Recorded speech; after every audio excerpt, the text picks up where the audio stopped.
Most people think creativity disappears because they lack discipline, but creativity doesn't disappear, it becomes interrupted. And one of the biggest reasons it happens is because creatives spend years adapting to nervous system patterns they don't even realize they're carrying. In this video, we're unpacking the hidden patterns that look like positive daily routines, but quietly disrupt the artistic nervous system. We'll look at the differences between discipline and conditioning, why you may be feeling numb and disconnected from your art, why pushing through no longer feels manageable, and why spontaneity may feel threatening instead of freeing. By the way, if you haven't downloaded it yet, I've linked a free nervous system pattern assessment for you below. It shows you exactly where your system needs alignment so your creativity can flourish. Now, let's get into it. Patterns that look like discipline, healing, or productivity often mask as something very different underneath. Many of us have learned to lead high-functioning lives while quietly being disconnected from ourselves. We've become experts at adaptation, and adaptation isn't the same thing as coherence. A nervous system can adapt to almost anything: chronic stress, overstimulation, emotional suppression, unpredictability, environments that constantly require you to override what you're actually feeling. The problem is that adaptation often gets mistaken as a healthy trait, and eventually that confusion starts affecting creativity. Because creativity depends on access to sensation, intuition, imagination, and emotion, the subtle internal information that our nervous system quietly communicates. When that connection becomes disrupted, creativity doesn't disappear, it just becomes harder to reach. And one of the first places we try to regain access to creative control is through discipline. We're often taught that discipline means pushing through, showing up no matter what, ignoring distractions, consistency at all costs. But this is actually a conditioning loop, repeating behaviors without awareness, without presence, without noticing what is happening internally. So we get through it. Get through the workout, get through the workday, get through the routine, get through the practice. But internally, we're disconnected from the experience itself. Real discipline is different. It includes awareness and remaining connected to your internal state while you're engaged in the task at hand. Not bypassing it, not overriding it, not abandoning yourself in service of the outcome, but actually noticing, listening, and remaining present, because coherence develops in the space between what you're doing externally and what your nervous system is experiencing internally. And for creatives, repetition without awareness doesn't create stability. It often creates numbness, and numbness quietly reduces access to creative vitality.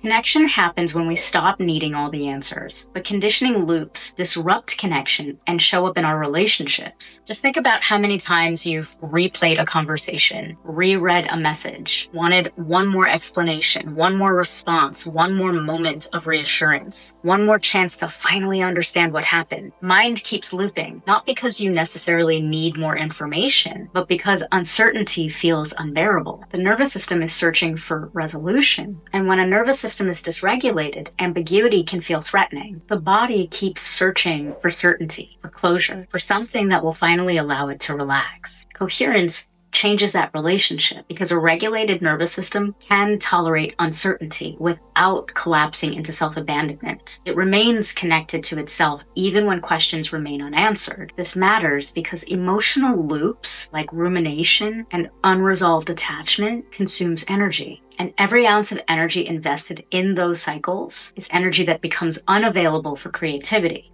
Eventually, letting go stops looking like wanting validation or closure and starts looking like remaining connected to yourself, regardless of being understood. You're probably noticing that there's a thin line between discipline and conditioning. They both affect the mind-body connection and influence creativity. But if conditioning starts taking control under the guise of discipline, spontaneity feels crippling. Healing practices temper creative fire. Artistic discipline slowly fades. Inspiration lessens. What looks like softening slowly strips away your creative edge. Suppression enters before expression fully opens. I know what this feels like, and it's exactly why I created the 21-day Emotional Mastery Workbook. Here, you'll find neuroscience-based 21-day artistic practices designed to help retrain the brain with discipline, presence, and creative consistency. You'll also have exercises to explore subconscious patterns and emotional loops that quietly interfere with creative stability. reality. If you want to understand this through the yogic lens, my solar chakra course takes a deep dive into balancing the Manipura chakra,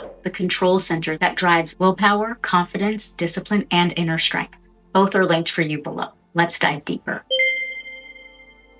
Coherence responds as discipline when you suddenly start needing more silence. And many people misunderstand this as being antisocial, less tolerant, or less flexible. But something deeper is happening beneath the surface. Noise seems louder because your awareness is sharpening. And as the nervous system moves towards coherence, it begins recognizing how much stimulation it was previously overriding. Constant notifications, background conversations, productivity culture, pressure to always be available, reachable, responsive, things that once seemed tolerable suddenly start feeling exhausting. Not because you've become fragile, but because your system is no longer suppressing its own experience. Coherence changes perception. When less energy is spent surviving overstimulation, more awareness becomes available. You start noticing what supports your creativity and what disrupts it. Because creativity depends on regulation, and constant noise interrupts that connection. Eventually, silence stops feeling empty and starts feeling necessary. This is exactly why discernment between discipline and conditioning becomes crucial. Because once you become aware that you need more silence and regulation, you may start seeking healing practices, hoping to feel calmer, and oftentimes you do. Attending a sound bath can be deeply nourishing. Practicing yoga and meditation are also positive steps for your well-being until something unexpected starts happening.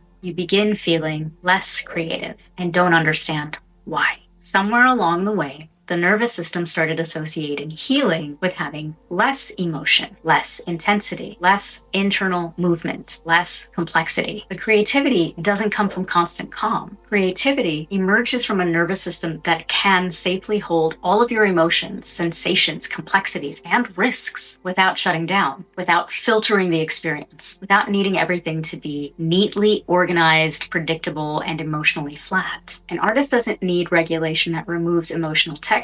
We need regulation that allows us to remain open to emotional complexity without becoming consumed or overwhelmed by it. There's a profound difference between emotional suppression and emotional capacity. One disconnects you from creativity. The other expands access to it. This is the same misunderstanding that shows up with spontaneity. If we're running on conditional loops instead of practicing true discipline, our ability to experience spontaneity, adventure, and creative change begins to feel unsettling. What may feel expansive for one nervous system can begin to feel destabilizing for another. And if you've spent years adapting to uncertainty, changing environments, financial instability, constantly adjusting, scanning, preparing for what's next, your nervous system learns that unpredictability is something to manage, not something to enjoy. So spontaneity doesn't register as freedom, it registers as uncertainty, and uncertainty registers as threat to the nervous system. This is why stability is so important for creatives. Not because creativity requires rigidity, but because creativity requires coherence. When the nervous system is occupied managing uncertainty, less energy remains available for expression. So creativity doesn't disappear, but access is interrupted. And when access is interrupted, even small forms of friction, like having to repeatedly explain yourself,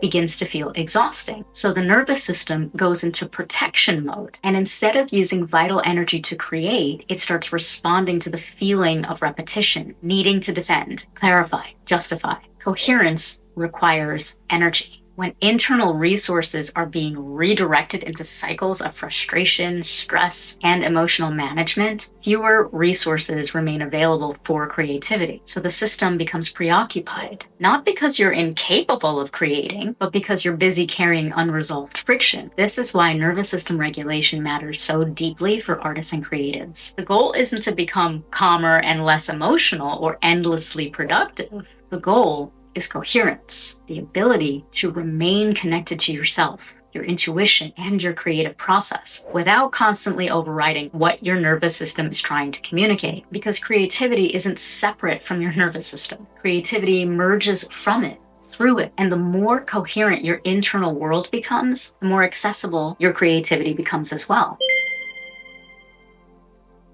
So to bring this full circle, creativity requires discipline with awareness and access to emotional range without shutting down. When that range returns, initiation becomes cleaner. Self-monitoring decreases. Expression becomes continuous. Creative instinct reappears without forcing. Not because you became more disciplined, but because your presence became more available. And when that happens, coherence returns with the ability to remain connected to yourself and your full creative process. I've linked a challenging yoga practice that helps build mental focus and discipline so the nervous system has a direct outlet to harness power and control before the creative process begins. Take what supports you, modify when needed, and focus on what sensations arise for you. These practices are less about achieving perfect balance and more about staying connected to what your body is trying to communicate. I've also linked a track from our Sound Medicine channel to restore your creativity and inner clarity. Because creativity isn't separate from your nervous system. Creativity emerges through it. And the more coherent your internal world becomes, the more accessible your creativity becomes as well.